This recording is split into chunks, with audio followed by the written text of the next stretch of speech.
Today on Mother Mayhem. Slowing down is not going to be avoidance. It's respect for yourself, for the relationship, and for what it takes to make a decision you can stand behind.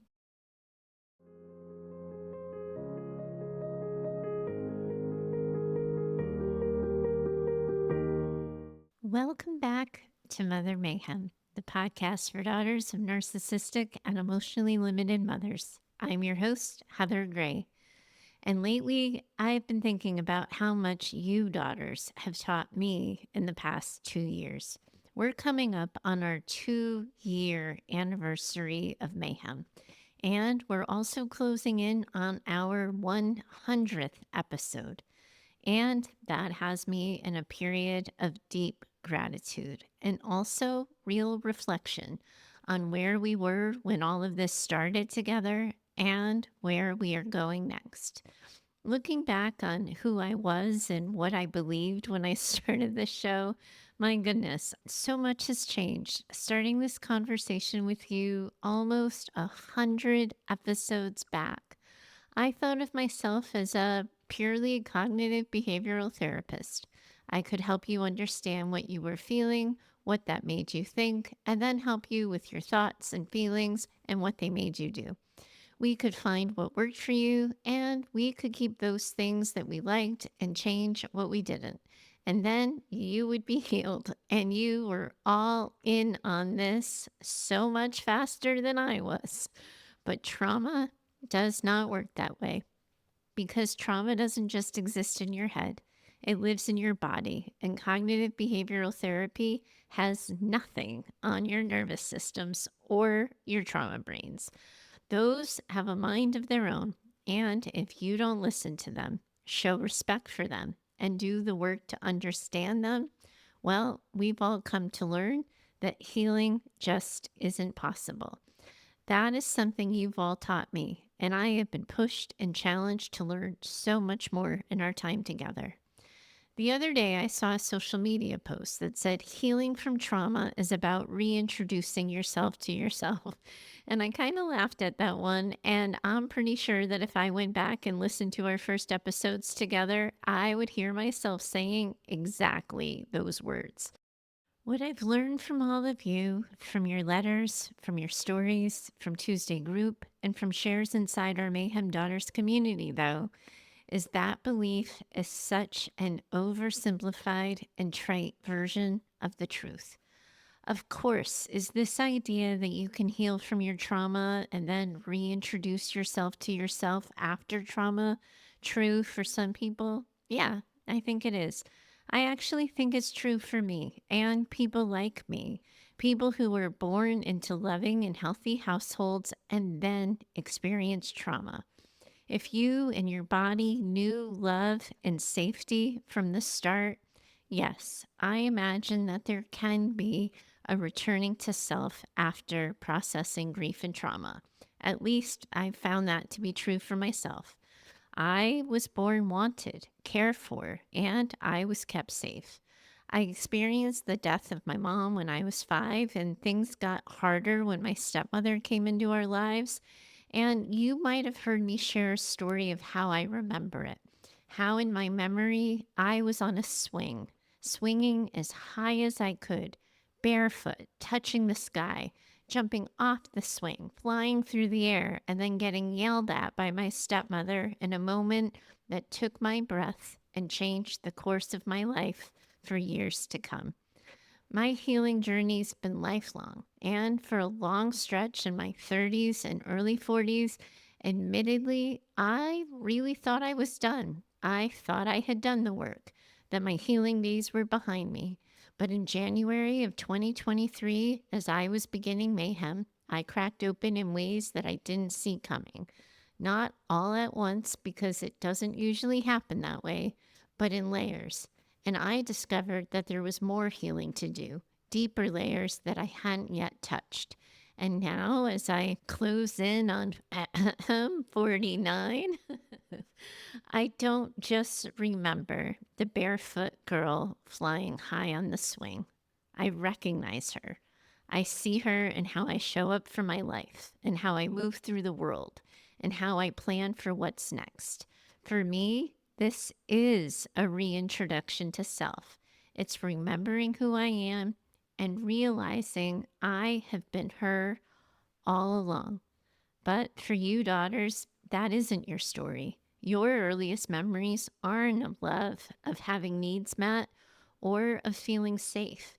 You never got to develop a sense of who you were because from the moment you were born, who you were and who you would be was largely defined by your moms. You never got to know and understand your feelings because your feelings never got to be your own. They were weaponized, questioned, mocked, ignored. You never got to become who you wanted to be or who you were meant to be because everything was defined by your moms from the start. So, for most of you listening, there is simply no such thing as reintroducing yourselves to yourselves.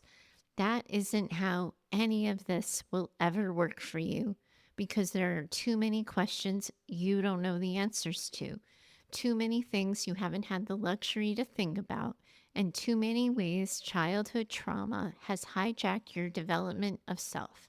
So for you, healing is never going to be about reintroducing yourselves to yourselves. It is going to be about healing so you can meet yourselves, get to know yourselves, learn to understand yourselves for what will feel like the very first time. Because for many of you, it will be the first time. A daughter inside our community reflected that she bristled at some of the journaling prompts I offer because she simply doesn't know the answers and then feels like she should know them. So even a quote unquote simple journal prompt becomes something not so simple and something tied to trauma. But here's another part of this conversation that's important. Your lives, they didn't just stop because you were going through trauma. There is no such thing as a pause button so you can figure out your shit before you continue to live. It never works that way.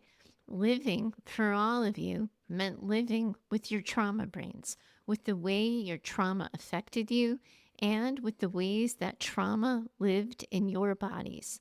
That means that choices you made and decisions you made were likely at least a little bit impacted and influenced by your mother wound experience. Trauma brain may have been on the scene when you chose what to do after high school, when you decided what you were going to do for work, who you married, or even if you decided to get married, if you had kids or a family. All of that was impacted by your early childhood experiences. And then at some point, you all figured that part out, at least a little bit. You figured out that your childhood experiences still impact you in the present day.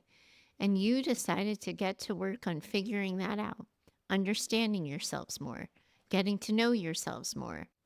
Now, all of us have seen the memes, the posts, and the articles telling us that healing brings up really hard things. It brings grief. It creates rifts in relationships that we don't always anticipate.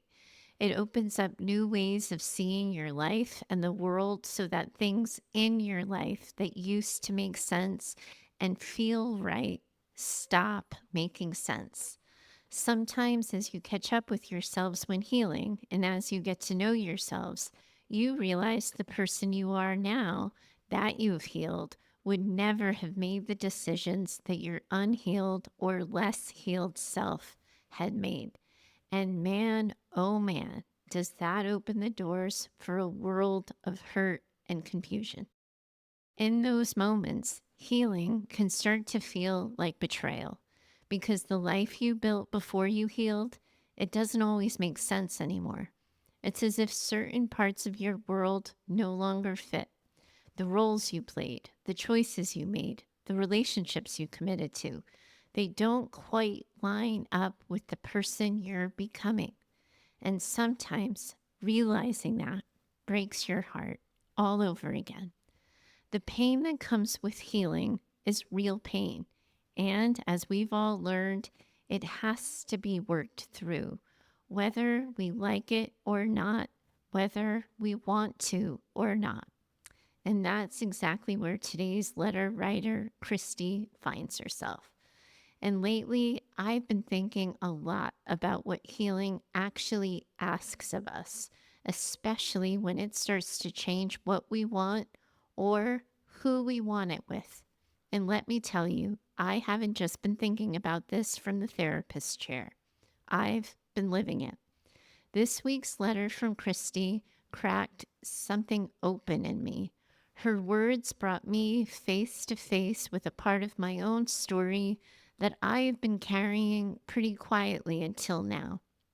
And after we sit with her story, I think it's time for me to share some of mine too. Christy has done so much work. She knows her story, she owns it, and now she's facing the disorienting truth that the life she built during her healing may not match the woman that she's become through it. And now, Christy, admittedly, I named you after Anna Faris's character in the show Mom. And I fell in love with that show. But as I'm saying this now, I also think I've already named another daughter in another letter, Christy. So I sure hope your feelings aren't hurt by me using a repeat name. We're almost 100 episodes in. I'm sure it was bound to happen at some point. But truly, please don't lose sight of the fact of how much your story has moved me. So here you are, Christy, and I'm going to meet you all on the other side. Hi, Heather. I don't imagine I am the only daughter who gets attached to certain episodes or certain stories, or who finds themselves listening to a particular episode more than once. Well, if your podcast were a mixtape, I would have worn out episode 82 right the heck out. That's the episode where Arya talked about living with all of the loss that comes with healing and how there's a gap in her life now that she is healed. Her story is one that I have really latched onto. She mentioned being a teacher, and maybe I connected more to her because I'm a teacher too, but her experiences just feel so familiar to me. Except I want to reassure her that being lonely after healing can be hard, but now she can fill the space with the kind of love she longs for, and that sounds better than where I am. In a marriage with a very loving man, but one I'm not sure I love in the way that can last. While my picker wasn't fully broken when we met, I was someone different, and he met the needs I had then. He was predictable, consistent, safe. He was reliable. He took care of me, and he took initiative in things that needed to be done. Just like Arya talks about the social media posts about healing, I keep seeing the ones that say, choose the person who makes your nervous system feel safe. And honestly, that makes me want to puke. I just requoted that one the other day, Christy. That's what I did, Heather. I chose the safe person, the vanilla person, the person who would never make me feel like my parents did. And now I am positively bored out of my mind. It doesn't feel like there's life inside this marriage. There is kindness, there's respect, there's consistency in history, but no zha-zha-zhu, as they say. Good job figuring out how to spell that one, Christy. I would not have been sure. And now there's conflict because I keep trying to drive energy, spontaneity, and life into our life, and he's just not into it or up for it. And I feel like this is all my fault. He is a good man, Heather. He has been so good for me. He's provided for me when I didn't want to work so I could focus on healing. He has supported all of my healing, and no one wants me to be happy more than he does. But also, vanilla. I feel stifled, held back, and I feel like I can't become more of who I am supposed to be because he doesn't seem capable of coming with me, and it feels unfair to ask it of him. He has let me be who I am at every stage of this. What is wrong with me that I can't give him the same in kind? If he was an asshole and my picker was just broken, that would have been one thing. But that isn't what this is. My nervous system did pick the person who was safe. But now I want so much more for myself than just safe. What the heck do women in my predicament do? I really need some insight because my healing feels like a betrayal right now, and it really hurts. Thanks. Oh, Christy, thank you so much for your vulnerability and sharing your struggle and your truth with us. And just like you heard Arya's story, resonated with it, and latched onto it, I know that other daughters are going to latch onto yours. They are listening to this conversation and they are saying, me too. How do I know that? Because I read your letter and I thought to myself, me too. While our stories have significant differences, I have absolutely been in that same place of in my bones knowing that my healed self would not have chosen the person my only partially healed self chose. And I know intimately the feelings of guilt, shame, regret, fear, and responsibility that realization can bring. That truth, it is not for the faint of heart, sister. It is what accompanies the process of really owning our lives, speaking our truth, and naming what we want and need. And I think the part of the healing process you're in and the part you're identifying is this. You have come to know yourself. You have started to trust yourself. You can name what it is you need, maybe for the first time. And then you realize that what you need isn't what you have. And that, Christy, that is a total what the fuck do I do now moment. It's disorienting.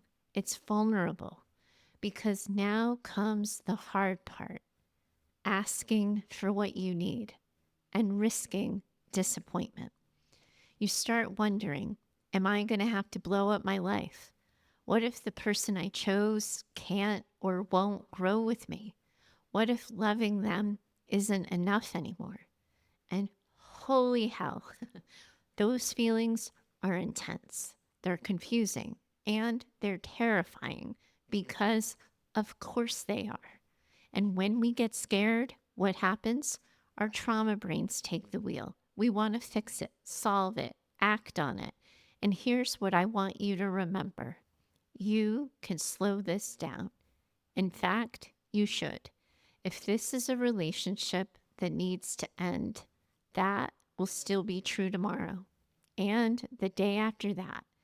You don't have to decide this in a heat of panic. Slowing down is not going to be avoidance. It's respect for yourself, for the relationship, and for what it takes to make a decision you can stand behind. Just because you are thinking and feeling all of this right now doesn't mean you need to jump into action. And it definitely doesn't mean you need to assume that your partner can't or won't want to grow and change with you. And here's the part where I gently remind everyone listening. We, my friends, we're just not that special.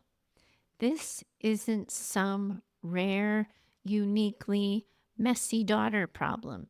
Depending on how old we all were when most of us got married, it was likely between the ages of 22 and 28. And let's be real, how many of us actually knew who we were at that age? Take trauma just completely out of it and off the table for a second.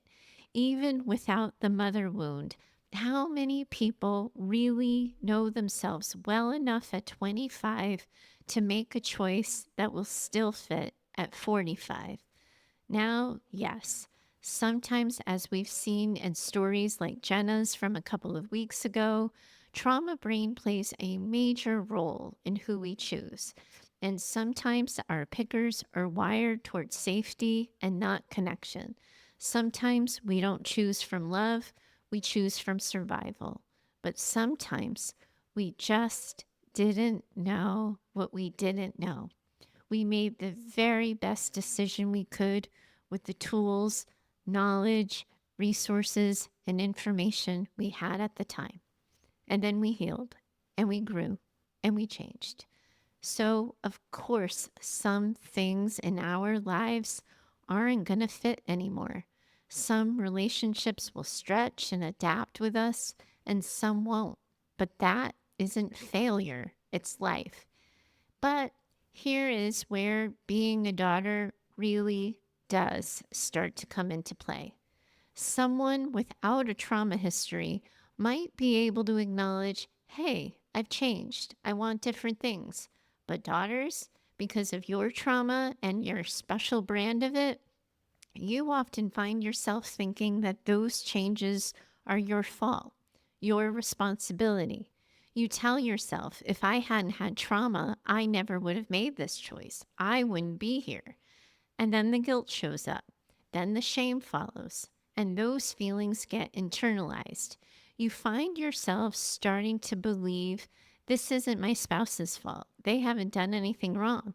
I can't ask anything more of them. They already stood by me through so much. I can't ask them to go through more. This is mine to figure out, mine to carry, mine to fix. And so daughters do what daughters tend to do. They make themselves the problem so they can make themselves the solution, because that way they don't have to inconvenience anyone.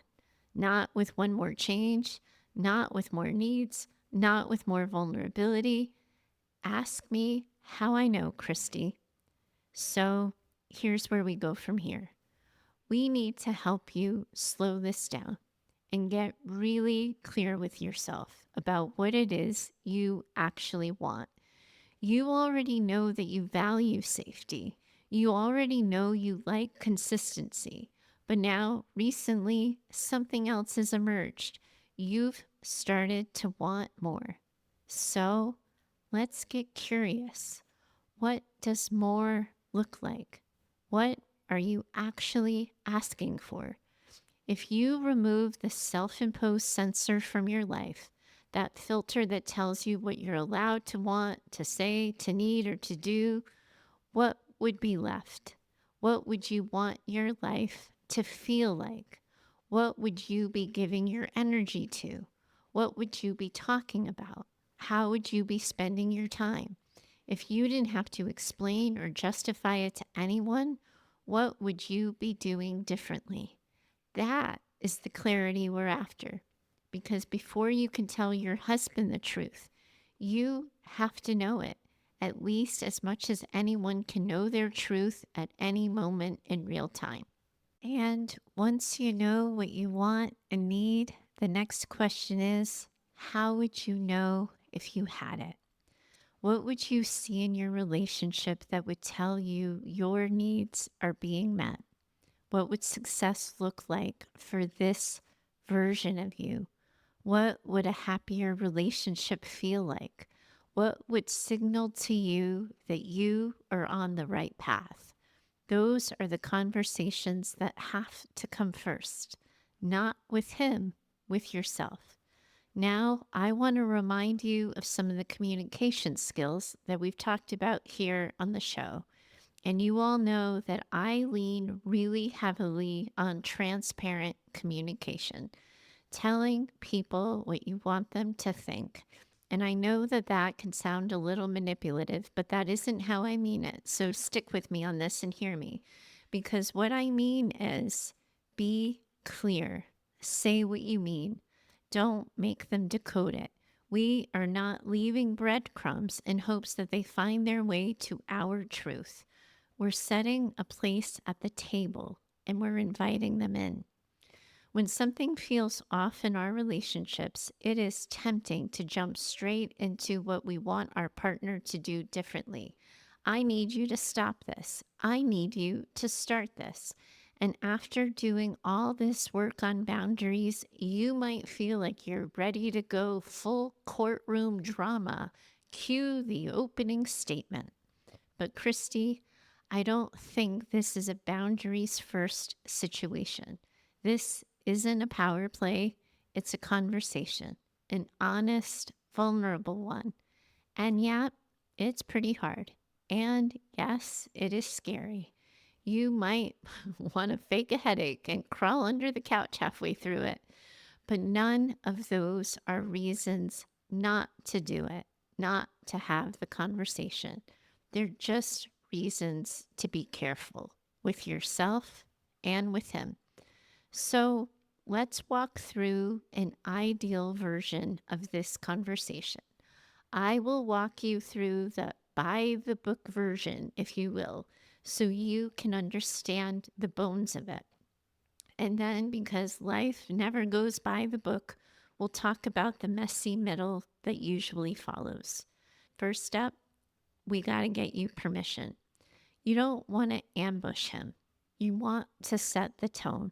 You might say something like, I've been sitting with some heavy stuff lately, and I'd like to talk to you about it if now's a good time. Nobody wants to hear we need to talk, but also nobody wants to be hit by an emotional freight train either. This just gives him a moment to put on his metaphorical seatbelt. Then I'm going to encourage you to start with your why, not your what. Don't lead with your needs. Lead with your heart. Let him into the journey you've been on. I've been working hard to make peace with my childhood, to feel better, and you have supported me in so many ways. A, B, C, X, Y, Z. I have felt safe with you, seen by you, and that has meant everything.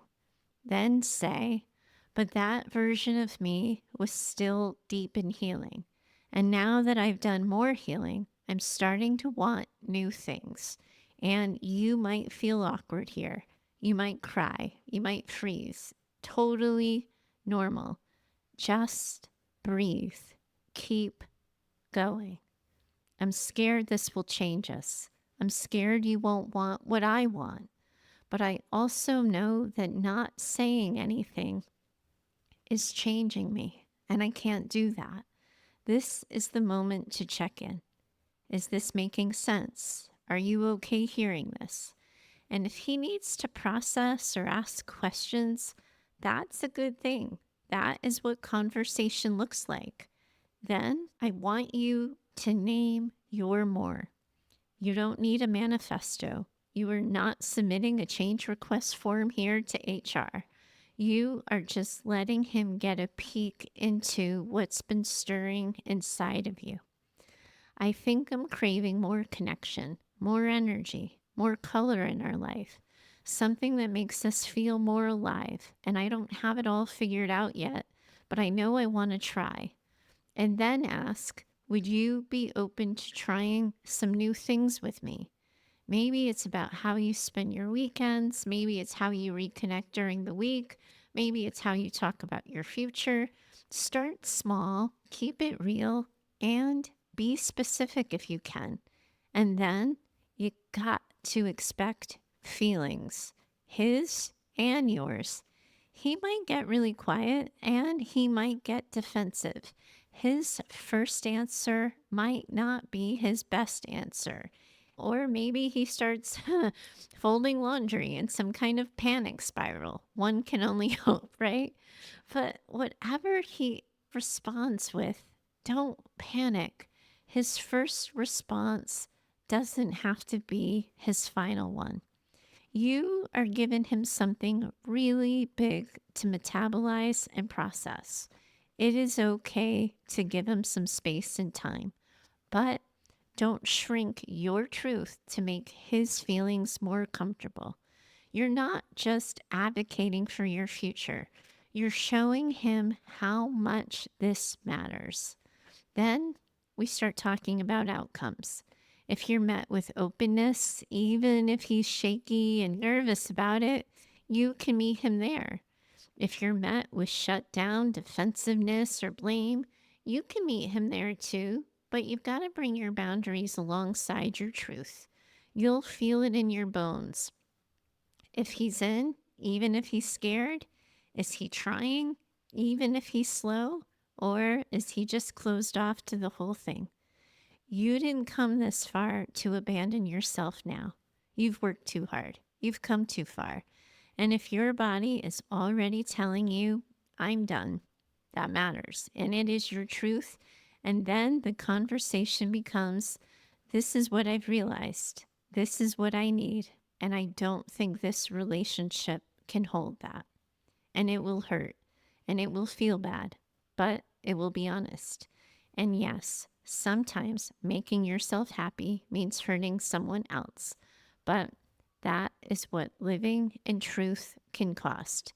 And I promise you, it will always ultimately be worth the price. More often than not, though, welcome to the messy middle, my friend.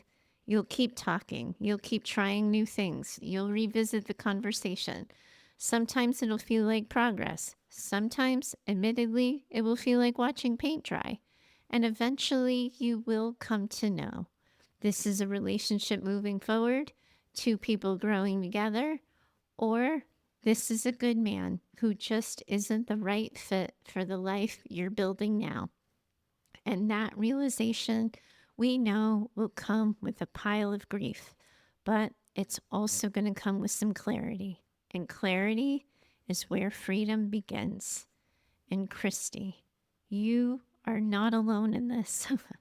That crossroads you're standing at between what was and what's next, between safety and self-honesty. Whew. Man, oh man, sister, I have been there too. And these are not easy conversations. They're not neat or tidy. And even though I have tried pretty hard to draw the arc as clearly as possible today, they're hard and they're painful. And when you're in them, it is so easy to get lost in the weeds, especially when everything feels so hairy, scary, and intense. My hope is that you hear your story reflected back and it helps you feel a little more grounded in it, a little more seen, and maybe a little less alone.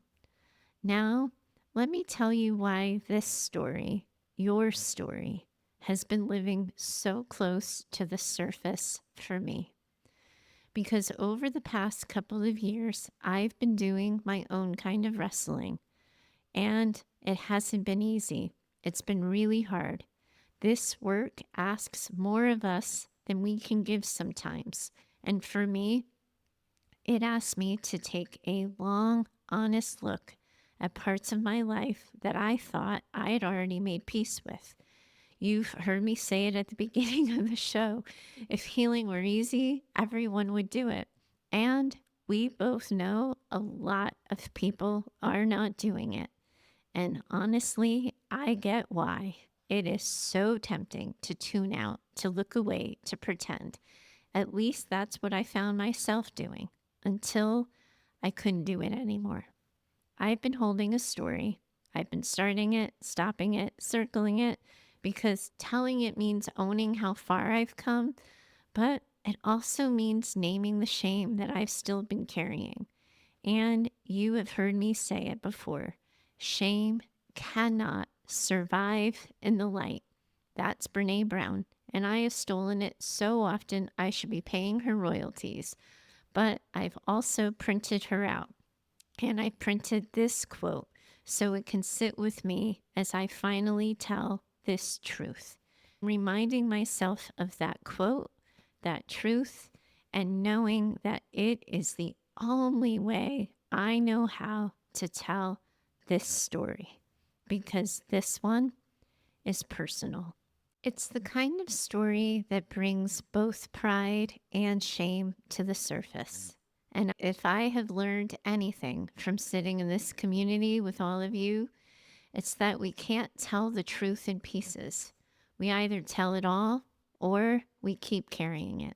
So I'm going to tell you this one, not from the beginning, not from the end, but from the middle, the part where everything cracked open. And I had to choose whether or not I was really going to live in alignment with the truth that I preach.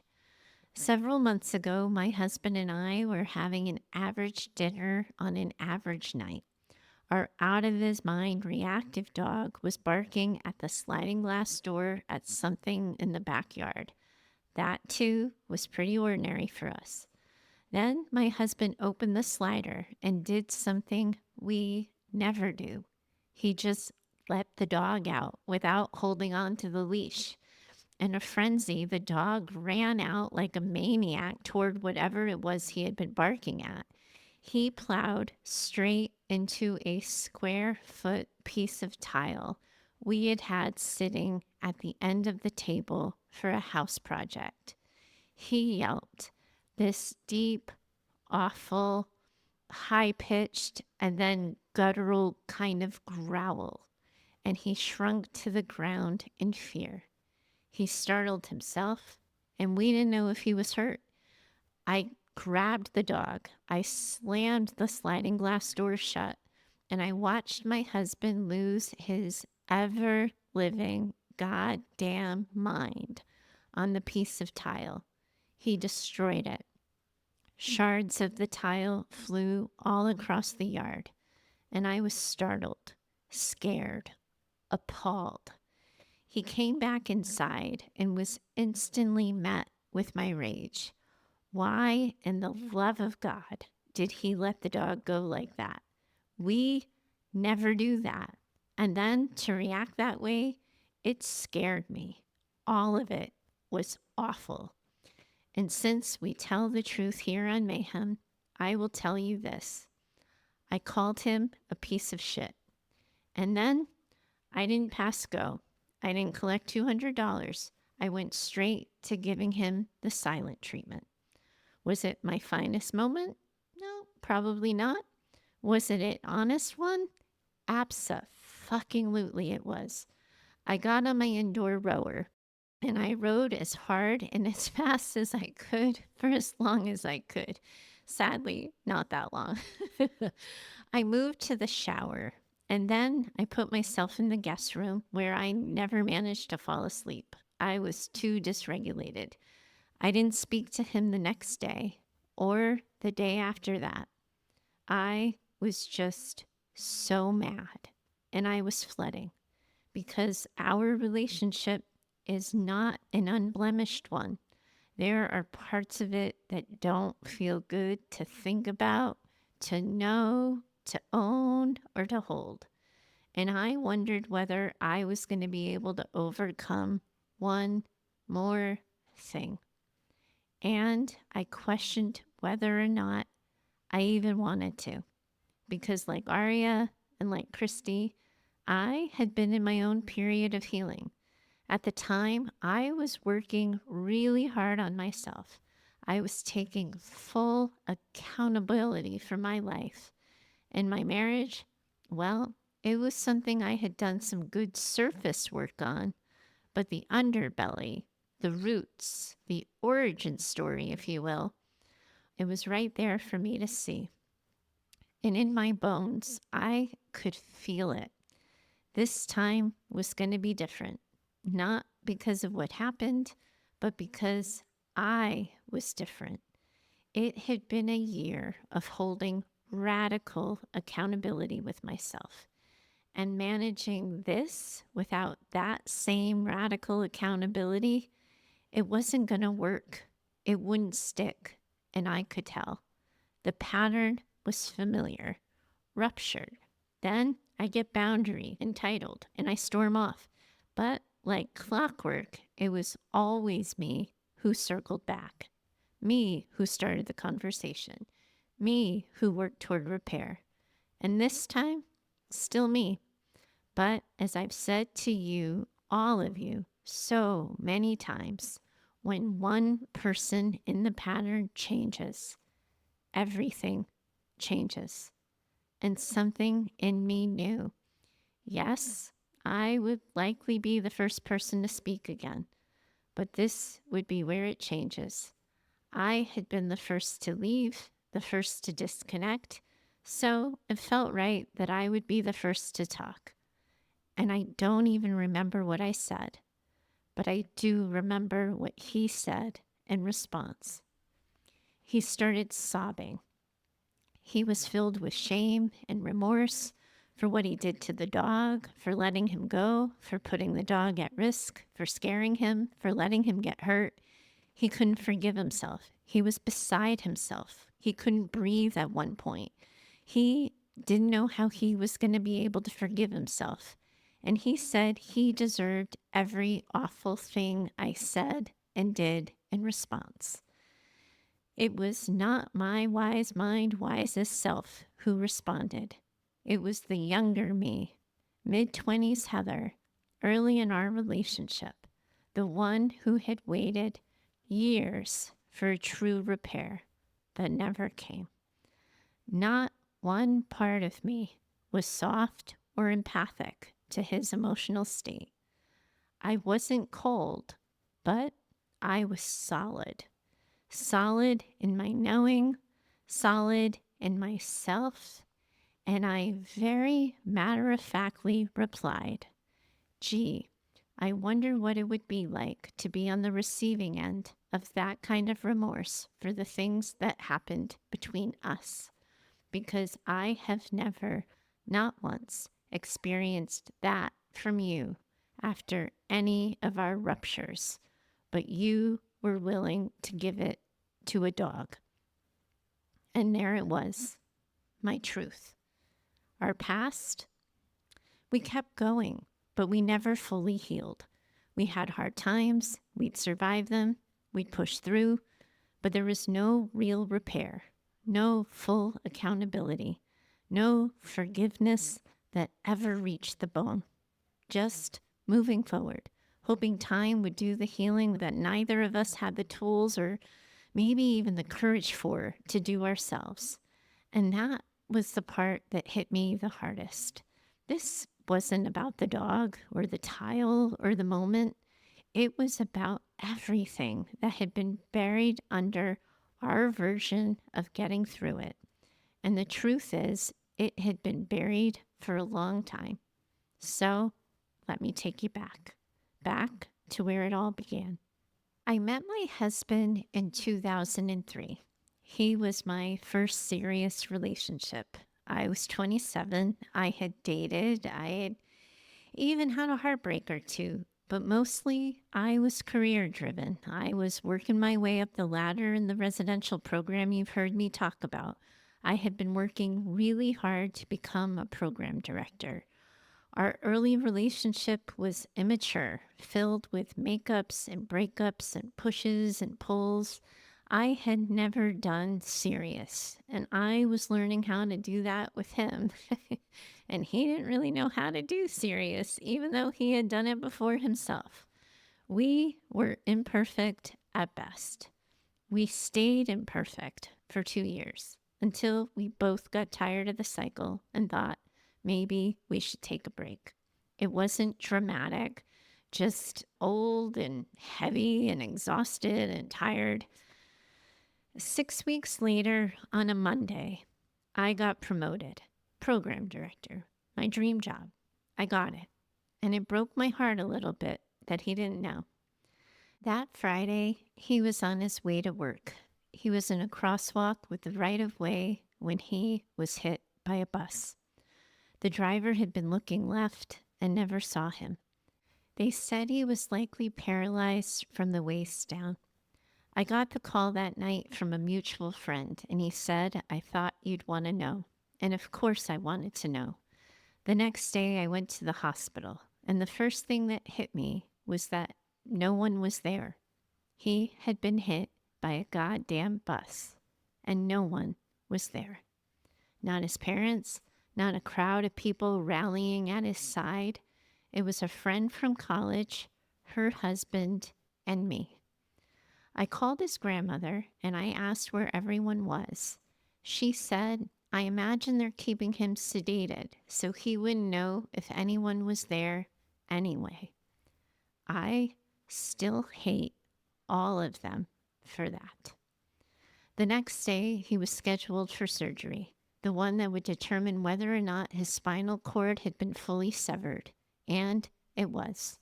And when he woke up and was told he'd never walk again, the only people in the room were me, his friend, and her husband. We had technically broken up weeks ago, but it was clear he had nobody. And I don't remember making a conscious choice that day to stay.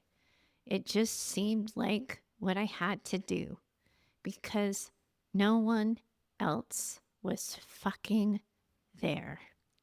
At the time, he was working at Gillette, the razor company, but he had been taking pre-med classes at Harvard. He wanted to become a doctor. 3 days later, a family friend came to visit, still in the ICU. She looked at him and said, "Well, I guess you're not going to get to be a doctor now." And he looked at her in her eye and without missing a beat said, "Well, I imagine I have to recover first, but yes, I am." And I swear to God, in that moment, as over romanticized as it might sound, as Hallmark TV movie of the week it might sound, I was awestruck by his strength, his commitment, his determination, his drive. I looked at him and thought, I am going to marry that man. And admittedly, after that, I adopted an us against the world mentality. Before his injury, he had been a runner, a scuba diver instructor. He had even had some newfangled piece of gym equipment he used to do the Navy SEAL workout. All of his friends had been activity friends, mostly dive buddies. After his injury, it got awkward. They all scurried away. His family remained as inept as ever. No one stepped up. No one took the lead. So it was him and me figuring it out alone. And it was awful. He was awful. Adjusting to permanent paralysis, well, tends to make a person awful. And he was being awful. It quickly became clear. I would get him well. I would get him functioning. And then I would be out of there. I was not staying for this. Apparently, he had been talking about me in therapy, and one day his therapist invited me in, and nearly as soon as I sat down, it became clear why. The therapist looked at my husband and said, "Look around. She's the only one here, the only one who stayed, and you have got to start doing this differently." And then he turned to me and said, "And if he doesn't, you need to go. A wheelchair does not obligate you to anything, and it doesn't excuse him for anything." And I heard the message loud and clear. Boundary the fuck up. My husband heard the message too, and we started to get better, but not the kind of better where light dawns over Marblehead and everything gets better. The kind where we function, the kind where the ruptures were smaller and in comparison to what we had been dealing with, not that bad, but I was still pretty clear. This was not my guy. I would get him through, and then I would be out. And then time, well, it offered the gift of healing. In an inspired moment, a year after his injury, I got him adaptive ski lessons, and he took to it so easily.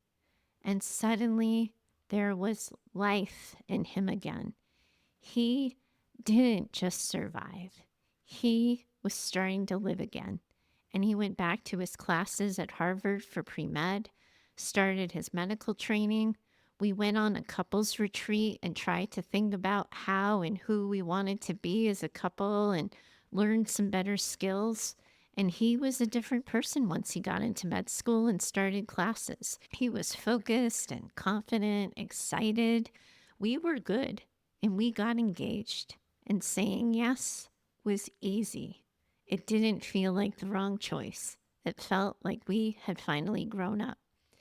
Years of medical training went by, and like any other couple, we had our hard seasons, stressed out stretches of time, tension, or disconnection. But every time things got hard, I would go back to how we started and how I had chosen to stay. My initial rescue, that wasn't a conscious choice, but many of the choices that came after absolutely were. There was a thread that always ran through my thinking. At first, it was, he's struggling, he was injured. Then, of course, he's exhausted, he's in med school as a paraplegic. There was always a reason to soften, to accommodate, to understand. And we did what couples do. We had tiffs, we made repairs, and we moved on. And as you heard me say at the start of this episode, I don't think real healing ever happened. We were pretty excellent at the repair, at naming what went wrong, at saying what we'd do differently. We even kept using the communication tools we had learned on that couples retreat. But the deeper work that I had started in 2023 showed me something that I hadn't wanted to see. We were going through the motions, doing the right thing, saying the right thing, and mistaking that for resolution, even when things didn't feel resolved. But there I go. I'm getting ahead of myself again because we tell the truth here at Mayhem, right? And this story isn't fully true until I tell you about what happened in 2015. It had been 10 years since he got hurt. He was in his final year of residency. And you've heard me reference his illness on the show before. And now I can tell you that he developed a pressure sore that led to a deep infection, one that reached the bone. He was sick from March until November of that year, in and out of hospitals, multiple surgeries, several ICU stays, so many scary days, nights, weeks, months. And his ability to be a patient again, well, to his credit, he actually did pretty okay at first. But as the illness dragged on, it became clear he was going to have to pause his medical training, and he wasn't going to be able to graduate with his peers. That was it. That was the last loss he could carry. He had finally found good, real friends since the injury, and now he wouldn't walk across that stage with them. He had survived his childhood. He had survived his mentally ill, abominably awful mother. He had survived the bus. He had survived so much. And now here we were again, life stealing something else. And this time, he didn't seem to have one more bounce back in him. And me, I found myself in a familiar place, back to that therapy session from years earlier, back to the words, if he doesn't change, you need to go. It was deja vu, and I was rehearsing the plan, see him through, and then I would leave. I've shared before that he eventually went no contact with his mother, and here's why. While he was sick, she was so fucking awful. I had already made the decision that I would never again help him try to have a relationship with her. I was done watching her make one hard thing even harder. And I was just waiting for him to get strong enough again for me to be able to say that out loud. But I didn't have to, because one day he said it to me. I'm cutting my mother out. She's being awful. It's making me awful. And I don't want to be awful to you. You're getting the brunt of it. And that's not fair. I want to be done. And so, as it goes, maybe I wasn't out after all. Because it was ownership. That was taking responsibility, taking the lead. That was him making real moves so we could actually be okay. And for a while, we did what we always do. I got burned out from being a therapist and decided to try something new. He had my back and supported me while I closed my practice and he finished his fellowship. I launched a life coaching business. We moved to California and we managed that transition the way we always had, with a lot of fits and a lot of starts, some wins and some losses. I was a wreck leaving all of my people. The new business was really hard. It did not come easy for me. And that long illness back in 2015, life kicking him in the teeth like that again, it changed him. He wasn't as willing to fight for things anymore, wasn't as open to trying new things, didn't want to step too far outside his comfort zone. And me, leaving the therapy field, leaning into coaching and motivational work, starting something entirely new, I was becoming more myself. And I started wanting more for myself. And you can imagine the cracks and disconnects that begin to show. Then came 2023. I started seeing my life with clearer eyes, where I wasn't being honest with myself, where I was living like a hypocrite as a therapist, as a partner, where I still had work to do. And I knew I had to look at my marriage and at my role in it. So I started listening to myself again, really healing myself again. And I think that's why Christy's letter hit me so hard, because I recognized the moment she was in. When a more healed version of you looks around and realizes you would have chosen differently, I could see it so clearly, how trauma brain had shaped so many of my choices, how I'd excuse things I shouldn't have excused because of his childhood, because of the accident, because of his illness, because he was trying. And becoming a therapist again, starting Mayhem, was challenging everything I thought I knew about myself. And what started rising up again? My mother wound, in places I hadn't realized it was still living. And then I remembered something I'd always known, but often tried to forget. Naturally, I am a happy person. I work to be happy. I like to be happy.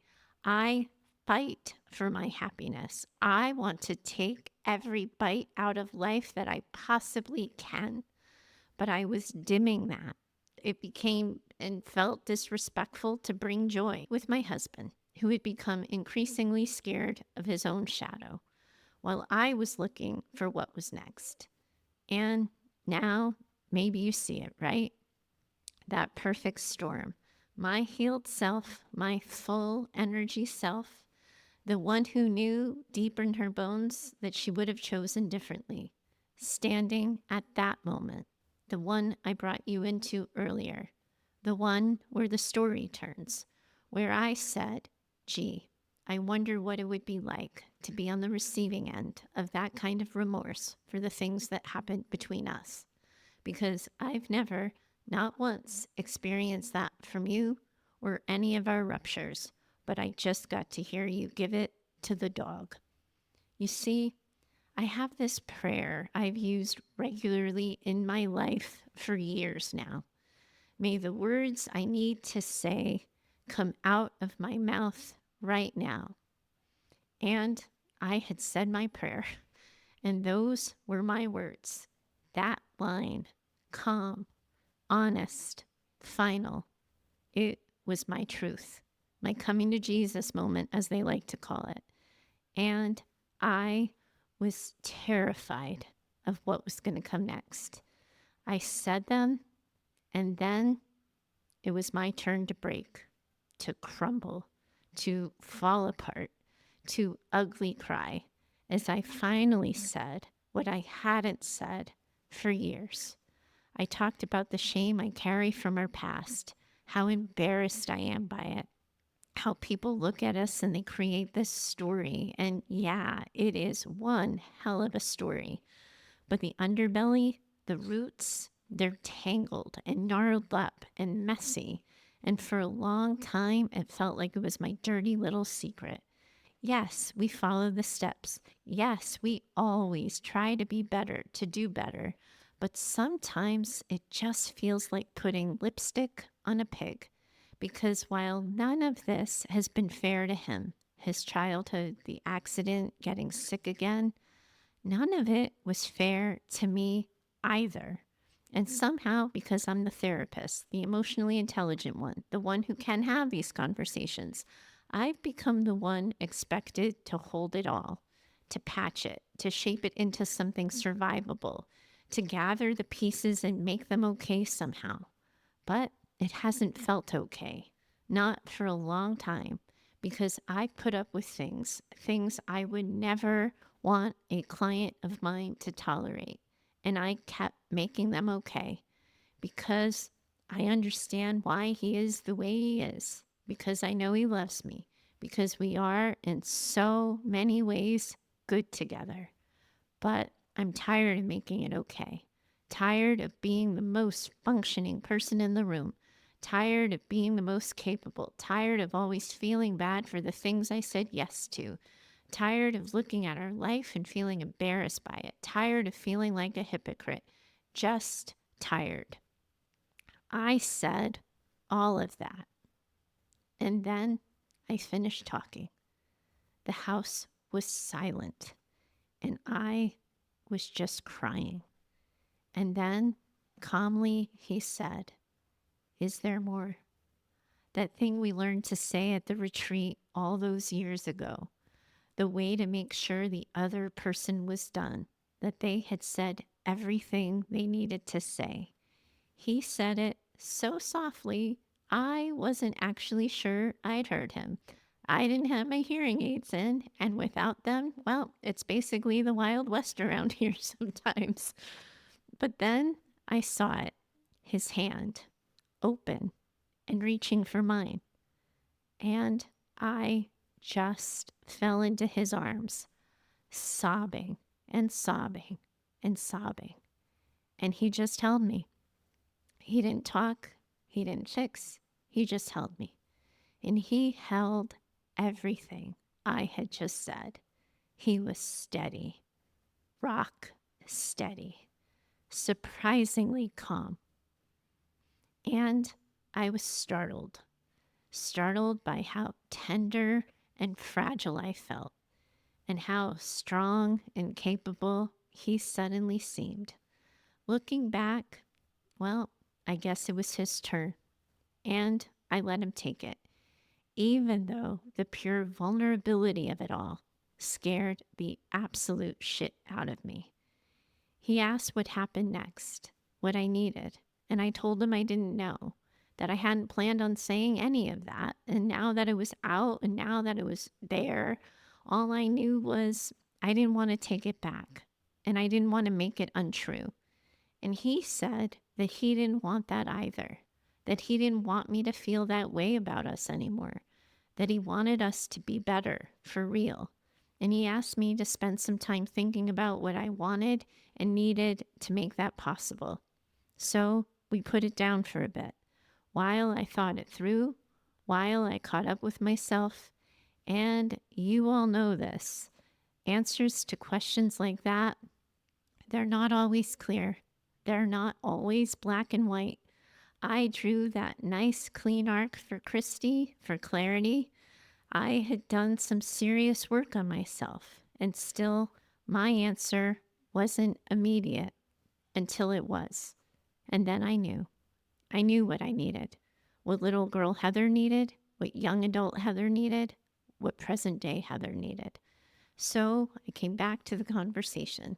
I did just what I told Christy to do. I asked for permission to return to it. We made a time. And then I said, I think I carry your shame for you.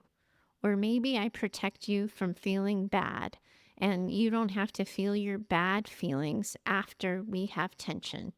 But as a result, I've allowed things in my life that I don't want to allow anymore. I think because I've put up with bullshit, I've minimized smaller things that I never again want to accept, normalize, or tolerate. I need to hear you say clearly that I deserved better. That regardless of what was going on for you, I was the only one who stayed. and that being on the receiving end of everything hard in your life wasn't fair. I need to hear what it's like for you when you think about us and the stories of our past.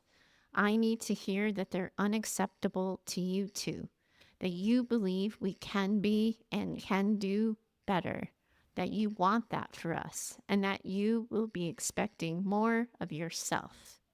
Because I am raising the bar and I am expecting more of you. It was his turn to ask for some time. And of course, I gave it to him. He had it. And when he came back with notes. And he opened up in a way that he never had before. Young Heather, young adult Heather, and present day Heather, all of us finally got to hear what it was like for him to live in his own skin, to be in our life after our ruptures, our disconnects, to love me so deeply and to feel how vulnerable that makes him.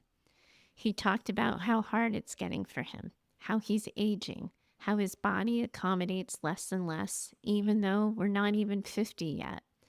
And then he said something that really struck me in its power. He said that he wishes he had the courage to send me away when we were younger, that maybe he shouldn't have let me carry so much of it if he had been stronger then. And then he said he sees all the flaws in us. He sees the shadows, and also he sees our strength, what we've built, what we've survived, and what we're capable of. And then he said something else that stopped me in my tracks.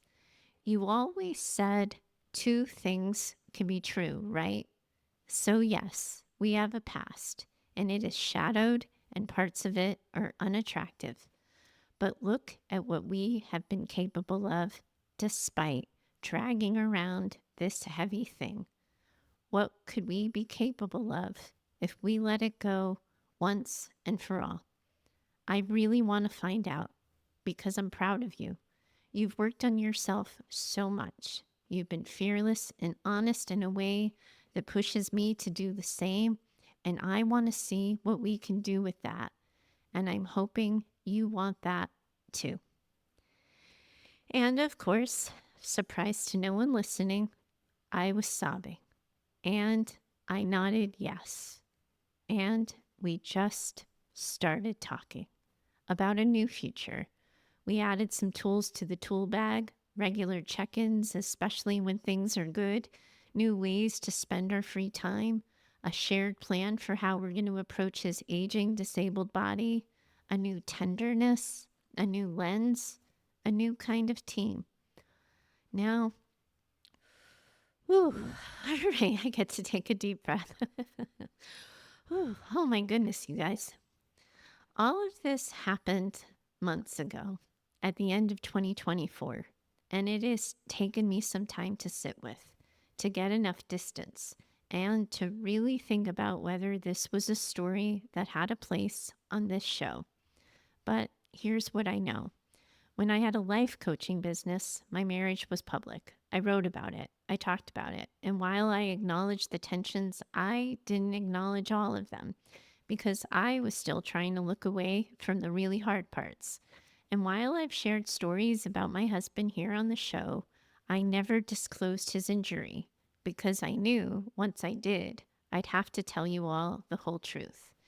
And for a while, my shame was in the way of me doing that. So that's where I've been. And that's what this story is about. It's about what happens after the work, when the dust settles and the person you've become starts looking around at the life your former self built, and you begin to realize that you want different things now. And that doesn't make you ungrateful. It doesn't make you broken. It doesn't make you wrong. It makes you healed, or at least healing, because healing changes you. It doesn't just bring you peace. It brings you clarity. And when you get clear, you start telling yourself more truth. And that truth can sometimes break your heart all over again, not because you're failing, but because you're finally seeing. That's what happened to Christy. That's what happened to me. And I imagine that's what's happening to so many of you. Because when you begin to meet yourself for the first time, not just understand yourself, but trust yourself, you begin to ask, do I still want this? Do I still want to carry this? Do I want to keep making it okay just because I know how to? And those are scary questions because the answers change everything, but also they give you everything. For me, this reckoning wasn't about rejecting the life I built. It was about finally telling the truth about the pieces that I had negotiated away. It was about bringing the barefoot girl on the swing back into the room with me and asking her what she wanted. And as I've done that, as I've told the truth in my home, in my marriage, and now with all of you, something really big has shifted in me. I'm moving through the world with more freedom, more comfort, more willingness to take risks. Because finding my swing again, it didn't just make me remember who I am. It made me stop trying to earn the right to be her. I gave permission to stop being apologetically happy and just start being fucking happy. Mayhem has been a really huge part of that shift. Leading this community has stretched me, not just in the hours or in the work, but in the integrity it has demanded from me. Because I knew the moment I started this, I was going to be challenged, that I would have to step outside my comfort zone, and that the only way I could do this was by leading with my truth, making decisions from my truth in my full energy, even if it means, let's be honest here, having to wrangle some of that energy sometimes so I don't light up the nervous systems in the room. So here's what I want to leave you with today. If you're starting to want different things, if you're feeling new truths rise up in you that don't match the life around you, if healing has made you feel like your life is a little more uncomfortable, you're not doing it wrong. You're doing it right. You're not breaking your life apart. You're meeting the self who's finally ready to live it differently. And that self, she is not too much. She is not a betrayal. She is the result of all of the work you've done to become who you were always meant to be. So let yourself want different things. Let yourself be the one who changes. Let yourself be the one who names it out loud, because that is what healing makes possible. And that is what I am learning to do too, right alongside you. All of you are in this community of women around the world who are doing this really hard work and who are having these really hard conversations together. And I, for sure, most definitely am in it with you too. Bye for now. I do hope you enjoyed today's conversation. If you have a question you'd like me to consider for the show, please do email me over at heather@daughtersnpd.com. You are always welcome to share your story or questions by recording yourself using the voice app on your phone. For best recording quality, please do record directly into your phone without using headphones or Bluetooth speakers. We're building an incredible community as well over on Instagram, and I'd love to see you over there too. You can find us at Daughters NPD. Lastly, if you love what you've been hearing here on Mayhem and have found the show helpful in your own trauma recovery, please do consider becoming a Mother Mayhem sponsor by purchasing simple scripts for saying hard things. It's a resource I created that provides the right words for the hard conversations, and it covers life, love, and work. You'll find a link for that in the show notes. If you know another woman who needs this conversation in her life, please do share the show with her. Your reviews and social shares help spread the word, and I hope you'll consider doing so. Special thanks to Heather Clark for editing the show. She's in my head and knows what I meant to say when the words come out backwards. Thanks so much for your time today. As always, I'm in it with you. Bye for now.